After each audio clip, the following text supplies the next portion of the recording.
দিন গড়িয়ে রাত আসে, আধার কেটে গেলে নতুন সূর্য ওঠে। সুখের পরে দুঃখ আসে, দুঃখের পরে সুখ। তাই হতাশ হবেন না, ধৈর্য ধরুন। একটা সময় না একটা সময় ভাগ্য পরিবর্তন হবে, সময় বদলাবে। তাই লেগে থাকুন, কাজ করুন, এগিয়ে যান। হাই গাইস, আজ আবার নতুন আরেকটা ব্লগ নিয়ে চলে আসলাম রোজকার মতো। আজকে আমি গরুর মাংস রান্না করব হাতে মাখিয়ে। কে কে এমন করে মাংস রান্না করেন অবশ্যই কমেন্টসে জানাবেন। কিন্তু আমি সব রকমই ট্রাই করি, কখনো মাংস মশলা ভুনা করে রান্না করি, আবার কখনো হাতে মেখেই রান্না করি। তো আজকে মনে হলো একটু হাতে মেখেই রান্না করি। তো সব ধরনের মশলা একসাথে দিয়ে আমি মাখিয়ে রেখে দিয়েছিলাম। পেঁয়াজ আর গোটা মশলা কিছু সময় ভেজে আমি মাংসগুলোকে তার উপর দিয়ে ভালোভাবে মাখিয়ে নেড়ে চেড়ে নিচ্ছি।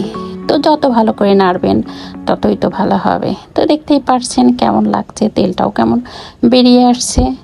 অনেক রকম করেই তো মাংস রান্না করেছি, তো আজকে মনে করলাম যে বাঁধাকপি দিয়ে মাংস রান্না করে দিয়েছি, আর সাথে কিছু আলু অ্যাড করে দিয়েছিলাম।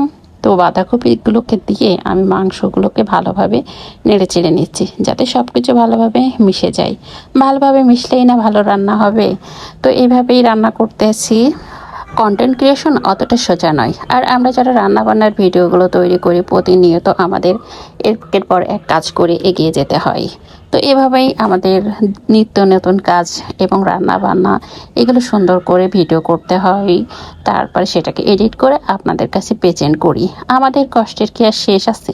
কত কাজের ভিতরে, কত ব্যস্ততার ভিতরে বাচ্চা কাচ্চা সংসার সামলিয়ে সময় বের করে আমরা এই কাজটা করি। এটা আমাদের জবের মতো, একটা লাইফের একটা পার্ট হয়ে গেছে। যখনই সময় পাই আমরা এই কাজগুলো করি পার্ট টাইম হিসাবে। তো যারা আসলে কন্টেন্ট ক্রিয়েশনে আছেন বা আসতে চাচ্ছেন, তো তাদেরকে অবশ্যই অনেক অনেক ধৈর্য ধরতে হবে, কারণ এই প্ল্যাটফর্মটা হলো ধৈর্যের জায়গা। আপনি এখানে ধৈর্য ধরে লেগে থাকলেই আপনার একটা সময় না একটা সময় এখানে আপনি সফলতা পাবেন।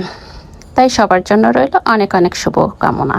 আমার সাথেই থাকবেন এবং আমার বন্ধু হয়ে থাকবেন। নতুন নতুন তথ্য, আপনাদের কোনো অজানা বিষয় থাকলে আমাকে কমেন্টস করতে পারেন। প্রতিযোগিতার বিশ্ব, তাই আপনাকে টিকে থাকতে হলে সব জায়গায় আপনাকে প্রতিযোগিতা হিসাবেই নিতে হবে, কারণ এখানে অনেক ধরনের কন্টেন্ট ক্রিয়েটার আছে। তো তাদের ভিতরে আপনাকে টিকে থাকতে হলে আপনাকে ঠিক সেভাবেই প্রিপারেশনটা নিতে হবে। তাই ইউনিক কিছু আপনাকে দেখাতে হবে, তাহলেই না দর্শক আপনার ভিডিওগুলোকে পছন্দ করবে। তো তো আপনারা যে বিষয়ে কাজ করেন না কেন সেই বিষয়ে একটু জানার চেষ্টা করবেন। আপনি এখানেই যে বিষয়ে কাজ করতে যান না করেন, আপনি যদি সেই বিষয়ে দক্ষ হন তাহলে সেই কাজটা আপনার জন্য অনেক সোজা হবে। তো সন্ধ্যাবেলা একটু চা তৈরি করে নিচ্ছিলাম, দুধ চা আর কি। তো গুঁড়ো দুধ মিশিয়ে নিচ্ছি আগে, সুন্দরভাবে গাঢ় করে লিকারটাকে জাল করে নিয়েছি। তো আমার চাটা দেখেন গুলে নিচ্ছি, এটা ভালোই লাগে। গরুর দুধের এক রকমের স্বাদ, আবার এই পাউডার মিল্কের চাটা অন্যরকম স্বাদ। তো আজ এই পর্যন্ত, ভালো থাকবেন, আল্লাহ হাফিজ।